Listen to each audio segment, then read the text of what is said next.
அஸ்ஸலாமு அலைக்கும் அன்பார்ந்த அனைத்து உறவுகளுக்கும் இனிய காலை வணக்கம். உங்கள் மீது சாந்தியும் சமாதானமும் உண்டாகட்டும். இன்றைய காலை பொழுது உங்கள் அனைவருக்கும் இனிய பொழுதாக அமைய எல்லாம் வல்ல இறைவனை பிரார்த்தித்தவனாக இன்றைக்கும் கோயத்துடைய பல முக்கியமான செய்திகளை பற்றி தான் பார்க்க போறோம். வீடியோவை கடைசி வரைக்கும் பாருங்க. தெரியாத நண்பர்களுக்கும் மறக்காம ஷேர் பண்ணுங்க. வீடியோ பிடிச்சிருந்தா ஒரு லைக் பண்ணுங்க, சப்ஸ்கிரைப் பண்ணுங்க, தொடர்ந்தும் சப்போர்ட் பண்ணுங்க. குவைத்துடைய டினார் மதிப்பு அவ்வளோதான் பார்த்தலாம். இலங்கைக்கான ரூபாயில் ஒரு தினாரின் மதிப்பு 956 ரூபாய் 29% உள்ளது. இந்தியாவின் ரூபாயில் ஒரு தினாரின் மதிப்பு 279 ரூபாய் 50% உள்ளது. இது அல்முல்லா எக்ஸ்சேஞ்சினுடைய அப்ளிகேஷன் ஆன்லைன் ரேட் ஆகும். கூகுள் ரேட்டை பார்த்தலாம். இலங்கைக்கான ரூபாயில் ஒரு தினாரின் மதிப்பு 981 ரூபாய் 14% உள்ளது. இந்தியாவின் ரூபாயில் ஒரு தினாரின் மதிப்பு 280 ரூபாய் 61% உள்ளது. அமான் எக்ஸ்சேஞ்ச் ரேட்டை பார்த்தலாம். இந்தியாவுக்கு ஒரு தினாரின் மதிப்பு 279 ரூபாய் 65% உள்ளது. இலங்கைக்கான ரூபாயில் ஒரு தினாரின் மதிப்பு 957 ரூபாய் 87% உள்ளது. சஜில் எக்ஸ்சேஞ்ச் ரேட்டை பார்த்தலாம். இந்தியாவுக்கான ரூபாயில் ஒரு தினாரின் மதிப்பு 279 ரூபாய் 60% உள்ளது. இலங்கைக்கான ரூபாயில் ஒரு தினாரின் மதிப்பு 964 ரூபாயாக உள்ளது. சஜில் எக்ஸ்சேஞ்ச் பற்றி மேலதிக தகவல்களை தெரிந்து கொள்ள 97 23 54 61 என்ற வாட்ஸ்அப் ஊடாக மேலதிக தகவல்களை தெரிந்து கொள்ளுங்கள். இலங்கைக்கான ரூபாயில் ஒரு தினாரின் மதிப்பு 955 ரூபாய் 25% உள்ளது. இந்தியாவின் ரூபாயில் ஒரு தினாரின் மதிப்பு 280 ரூபாயாக உள்ளது. இது பார்த்தீங்கன்னா ARY exchange application online rate ஆகும்.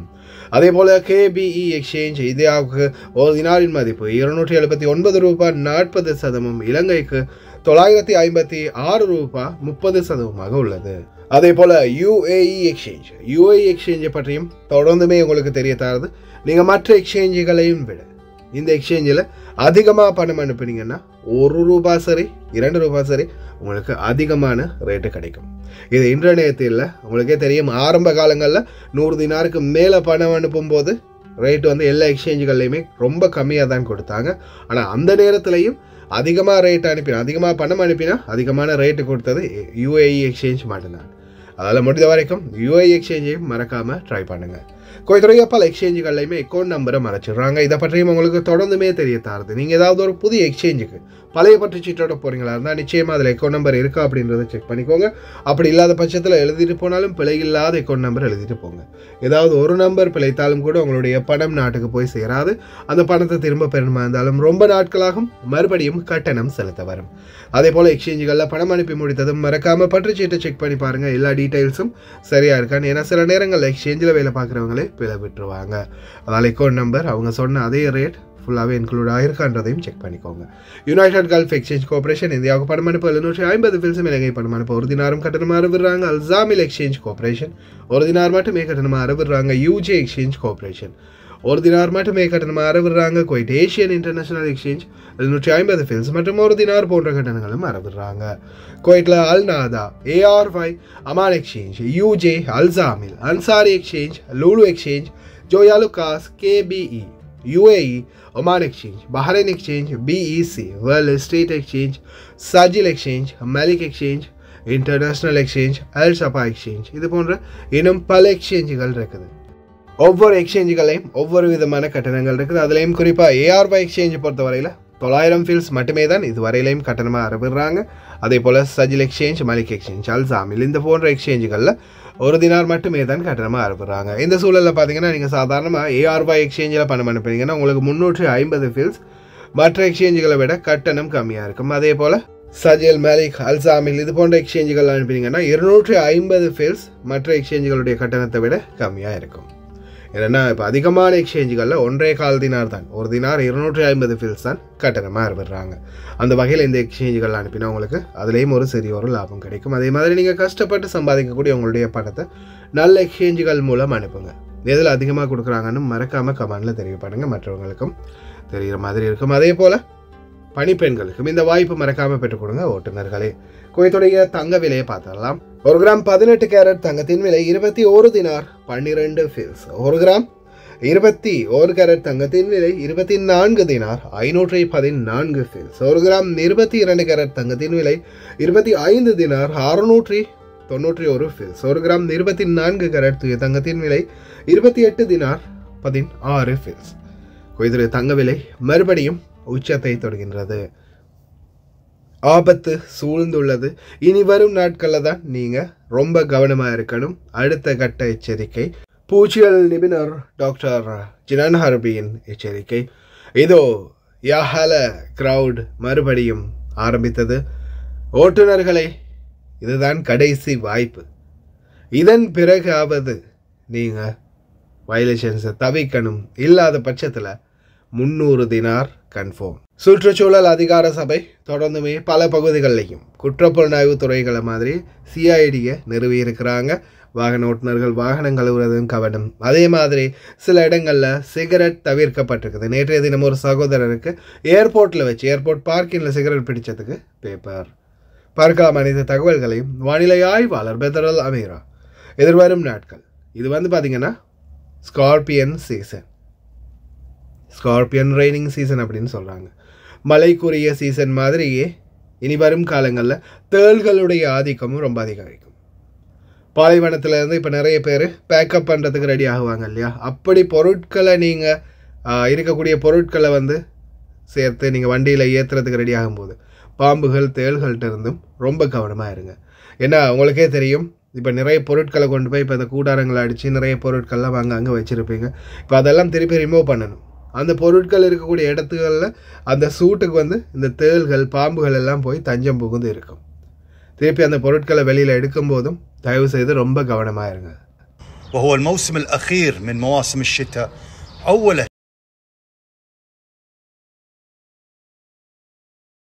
فيها برودة وآخره ربيع، فيها اعتدال بالحرارة وفيها أجواء إن شاء الله أمطار وخير متوقع إن شاء الله من منتصف فبراير حتى نهاية فبراير بإذن الله تعالى. وفي بداية رمضان القادم بإذن الله تعالى متوقع يكون فلكيا في 1 مارس، وتكون أجواءه ربيعية فيها شوية حرارة بالنهار، وبالليل فيها شوية اعتدال وشوية برودة. ويستمر معانا أجواء موسم العقارب خلال فترة رمضان حتى نهايته. وفي منتصف رمضان ندخل في موسم سبق السريات، وهي حالة عدم استقرار ورياح نشطة متقلبة وفيها أمطار. فأجواء شهر مارس أجواء غير مستقرة لأن أجواء الربيع وفيها أمطار بأمطار العقارب أو أمطار الربيع. تستمر معانا حتى نهاية رمضان وعطلة العيد بإذن الله تعالى، وتبدأ الحرارة من بعد العيد إن شاء الله ترتفع وتعتدل الحرارة ليلا وندخل في الأجواء الحارة بإذن الله تعالى. பூச்சியல் நிபுணர் டாக்டர் ஜினான் ஹர்பி எச்சரிக்கை. அறைகளில் கட்டிலில் இருந்து சாப்பிட்றத தயவு செய்து தவிர்த்துக்கோங்க. காஃபி குடிக்கிறதா இருக்கலாம், சாப்பிட்றதா இருக்கலாம், தயவு செய்து தவிர்த்துக்கோங்க. அதே மாதிரி மெத்தைகளையும் அடிக்கடி செக் பண்ணி பாருங்கள். ஏன்னா இனி வரும் நாட்களில் மூட்டை பூச்சியினுடைய ஆதிக்கமும் அதிகரிக்கும் அப்படின்னு சொல்கிறாங்க. ஏன்னா குளிர்காலம் முடிஞ்சு மறுபடியும் சூடு சீசன் ஆரம்பிக்கும் போதும் மூட்டை பூச்சிகளுடைய ஆதிக்கம் ரொம்ப அதிகரிக்கும். ஒவ்வொரு நாளும் இடைக்கிட உங்களுடைய கட்டில் மெத்தைகளை சரி பார்த்துக்கோங்க. கொஞ்சமாவது செக் பண்ணிக்கோங்க. தலைவணி உரைகளை அடிக்கடி கலட்டி மாற்றிக்கோங்க. على مثلا فرش السرير لا تحطونها، ولكن تحطونها في أماكن تجمع هذه الحشرات. تعتبر القهوة من المواد السامة للحشرات. لما تدخل في داخل جسمهم تروح تتحد مع الإنزيمات، توقف عمل الإنزيمات، وبالتالي ما يقدر يشتغل الجهاز العصبي، ما يصير عندهم coordination بالنسبة للأعضاء ملوتهم والأطراف ملوتهم، ما يقدرون يتحركون. بالإضافة إلى أنها تقلل شهيتهم، ما يقدرون يأكلون، تسد الشهية وتموت هذه الحشرات. هذه الحشرات ممكن أنها تموت بعد ساعات أو ممكن تموت بعد أيام من تناول هذه القهوة. الحشرات لما تتناول القهوة شو يصير فيهم؟ يحسون بدوخة، يحسون في غثيان، ما يقدرون يركزون، وبالتالي يفقدون السيطرة على نفسهم. اللي يتبقى معاك من القهوة لا تقطه خشة تقدر تستخدمه للقضاء على الحشرات. குவைத்துடைய பப்ளிக் ப்ராசிக்யூஷன் அதே மாதிரி கிரிமினல் கோர்ட் இந்த மாதிரி ஒரு சில இடங்களில் புகைப்பிடித்தலை தடை பண்ணியிருக்காங்க. ஒரு சில அறைகளில் முக்கியமாக சைனிங் எங்கெங்கே இருக்குன்றதை பார்த்துக்கோங்க. நோ ஸ்மோக்கிங் சைனிங் இருந்து அந்த இடங்களில் புகைப்படுத்திங்கன்னா நிச்சயமாக அபராதம். நேற்றைய தினம் ஒரு சகோதரருக்கு பார்த்தீங்கன்னா சுற்றுச்சூழல் அதிகார சபை என்வாயன்மெண்ட் டிபார்ட்மெண்ட்டால் ஏர்போர்ட் பார்க்கிங்கில் வச்சு இவர் சிகரெட் பிடிச்சிக்கின்னு இருக்கிறாரு. அதுக்கப்புறமா உடனே இந்த பட்டச்சீட்டை எழுதி கொடுத்துட்டு போயிருக்கிறாங்க சிவில் ஐடியா வாங்கி. அதுக்கப்புறமா இதுக்கு ஃபைன் கட்டணும்னா ஷோயக்கில் என்வாயன்மெண்ட் டிபார்ட்மெண்ட் இருக்குது, என்வாயன்மெண்ட் பப்ளிக் அத்தாரிட்டி டிபார்ட்மெண்ட். இது ஷோயக்கில் 4வது ரிங் ரோட்டுக்கு சைட்லேயே பார்த்தீங்கன்னா நீங்கள் போகும்போதே உங்களுக்கு தெரியும்.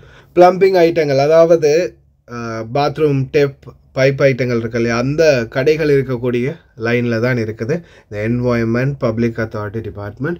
அங்கே தான் கடைசியில் நீங்கள் போய் உங்களுடைய அபராதத்தை செலுத்த வரும். இதுவும் சகோதரர்கள் சொன்ன தகவல் தான். அதே போல் தயவு செய்து ரொம்ப கவனம். ஏர்போர்ட்டில் பார்க்கினுக்குள்ளே சில பார்க்கினுக்குள்ளே பார்த்தீங்கன்னா இப்போ சாதாரண அவென்யூஸ்லேயும் சரி சிறுதா பார்க்கினுக்குள்ளேலாம் போனீங்கன்னா சிகரெட் அடிக்கிறதுக்கு ஸ்னோ ஸ்மோக்கிங் போர்ட் போட்டிருப்பாங்க. அப்படி இருக்கிற இடங்களில் தயவு செய்து ஸ்மோக் பண்ணாதீங்க, புகைப்பிடிக்காதீங்க. அதே மாதிரி நோ ஸ்மோக்கிங் சைனிங் போர்டு எங்கெங்கெல்லாம் இருக்குதோ அந்த இடங்களில் தயவு செய்து புகைப்பிடிக்கிறத தவிர்த்துக்கோங்க. ஏன்னா என்வாயன்மெண்ட் அத்தாரிட்டியும் இப்போ சிஐடி மாதிரி ஒவ்வொரு இடங்கள்லையும் சுற்றி திரிகிறாங்க, ரொம்ப கவனம். அதே மாதிரி தான் வாகன ஓட்டுநர்கள் இந்த பார்க்குகள் அல்லது பள்ளி வாயில்களுடைய பார்க்கின்களில் வண்டிகளை நிறுத்தி யாருடைய தண்ணீரையும் எடுத்து, அதாவது பைப்போட ஹோர்ஸோடு எடுத்துகிட்டு தயவு செய்து அந்த ஹோர்ஸோட வண்டிகளை கழுகாதீங்க. அப்படி கழுகினீங்கன்னா உங்களுக்கும் அபராதம். கவனம்.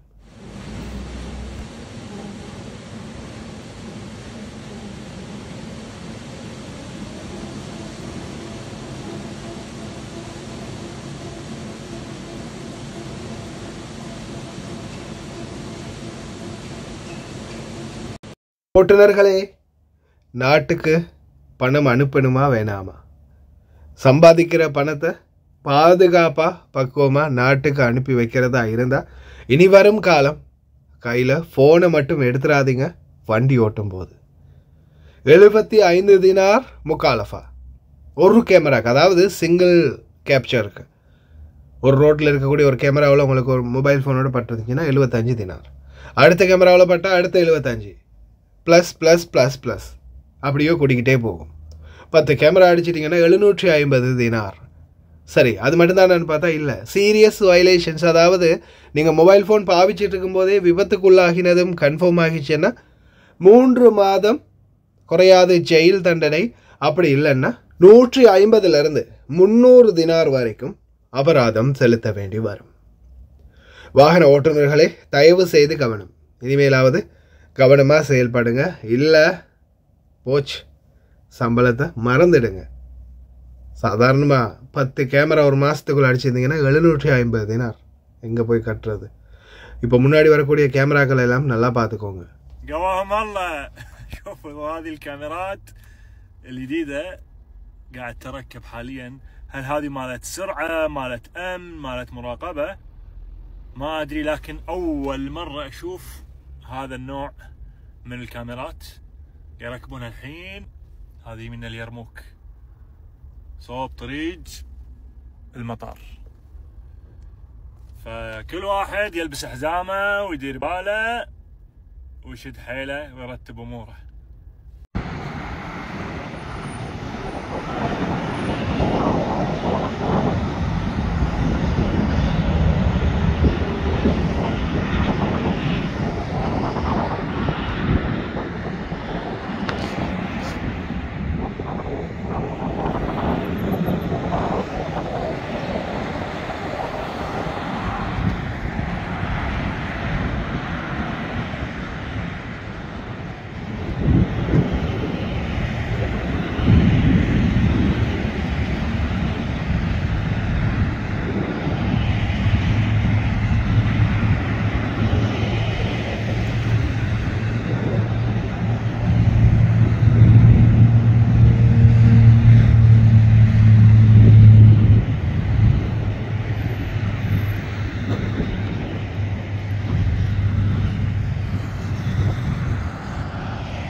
வண்டியே ஓட்டாம, டிரைவிங் லைசன்ஸே இல்லாம, ஏன் சாதாரணமாக ஹவுஸ்மெய்டு ஒருத்தருக்கு கூட வீதி விதிமீறல்கள், அதாவது ரோடு வயலேஷன்ஸ் அப்படின்னு ஃபைன் போடுவாங்க. அது என்னடாது அப்படின்னு கேட்குறீங்களா? ஆமாம், ரோடை க்ராஸ் பண்ணுறீங்க இல்லையா, வீதிகளை கடக்கும்போது, வீதி கடவைகளில் அல்லது பெடஸ்ட்ரியன் பாலத்திலேயோ அப்படி கடக்காம, அல்லது ரோட்டை கடக்கும்போது ஃபோனை பார்த்துக்கிட்டே போனீங்கன்னா உங்களையும் பிடிச்சி உங்களுடைய பத்தாக்காவை எடுத்து உங்களுக்கும் ஃபைன் போடுவாங்க. வீதி விதிமீறல்கள், அதாவது வீதிகளை கடக்கும்போது சட்டத்தை பேணாததற்காக உங்களுக்கும் அபராதம். டிரைவிங் லைசன்ஸ் இல்லாட்டியும் நீங்கள் டிரைவிங்கே பண்ணாட்டியும் வீதி விதிமீறல்களுக்கான அபராதம் உங்களுக்கும் விழும். ரோடை க்ராஸ் பண்ணும்போது அதுக்கான சரியான ரூல்ஸை ஃபாலோ பண்ணாட்டி, ஹைவேக்களில் ரோடு கிடக்கிறது, கடவைகள் இல்லாத இடங்களில் ரோடு கிடக்கிறது, வாகனங்கள் அதிகமாக போகக்கூடிய இடங்களில் ரோடு கிடக்கிறது, பி கேர்ஃபுல், உங்களுக்கும் அபராதம் உண்டு. அதே மாதிரி டெலிவரி ஓட்டுநர்கள், தயவு செய்து இந்த ரேஸ் ஓடுற மாதிரி முன்னாடி போய் சொருகாதீங்க. தொடர்ந்து நாம் இன்ஸ்ட்ரக்ஷன் கொடுத்துக்கிட்டே இருக்கிறது, நம்ம சொல்லிக்கிட்டே தான் இருக்கிறோம். நம்ம பசங்க நம்ம நியூஸ் பார்க்கக்கூடியவங்க தெரிஞ்சவங்க கேட்பாங்க, எத்தனை மொழியில் எத்தனை நாட்டவர்கள் இருக்கிறாங்க இல்லையா. ஆனால் இவங்க எல்லாருமே போயிட்டு இந்த ரேஸோட போகிற மாதிரி முன்னுக்கு போய் நிற்கிறது. பாருங்க எவ்வளோ பைக்குன்னு பாருங்கள், எவ்வளோ டெலிவரி பைக்குன்னு பாருங்கள், இதுக்கு முடிவு எடுக்கணும், இதை இல்லாமாக்கணும், இப்படி இருந்தால் நாட்டில் ரொம்ப வயலேஷன்ஸ் அதிகரிக்கும், அங்கே இங்கேன்னு எதையாவது ஒன்று போட்டு வீடியோ எடுத்து யாராவது அனுப்பிட்டே தான் இருக்கிறாங்க. தயவுசெய்து முன்னுக்கு அடிச்சுட்டு போகிறத நிப்பாட்டிக்கோங்க. யா ஹல குவைட், மறக்காதீங்க. 10 தினாருக்கு மேலே பொருட்கள் வாங்கினா ஜமியாக்கள், எல்லா ஜமியாக்கள்லையுமே ஆல் அரவுண்ட் குவைத். வெற்றியாளர் யாருன்னு பார்க்க க்ரௌடை பாருங்க. முதல் கட்டம்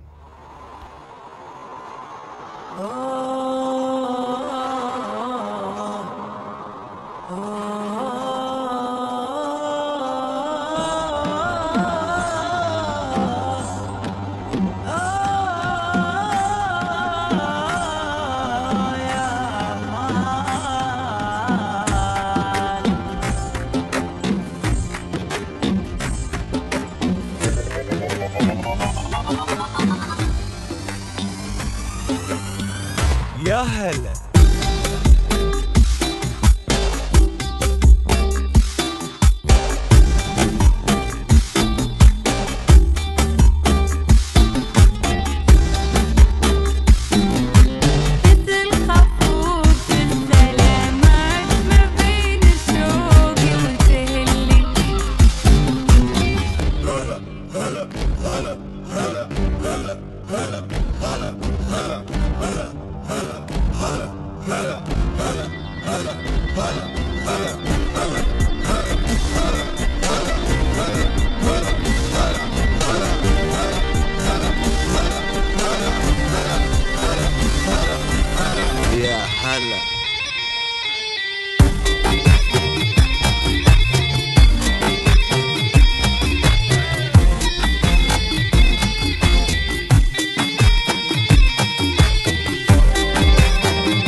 எந்த ஜமியாவுக்கு போனாலும் சரி, அதே மாதிரி லுலு ஹைப்பர், நெஸ்டோ, அதே மாதிரி ஹைப்பர் மார்க்கெட், சிட்டி சென்டர், எந்த ஒரு சூப்பர் மார்க்கெட்டுக்கு போனாலும் சரி, 10 தினாருக்கு மேலே சாமான் வாங்கினீங்கன்னா, பொருட்கள் வாங்கினீங்கன்னா ஒரு கூப்பன், 20 தினாருன்னா 2, 10 தினாரா எக்ஸ்ட்ராவா, அதாவது 100 தினாருக்கு பொருள் வாங்கியிருந்தீங்கன்னா 10 கூப்பன் கிடைக்கும்.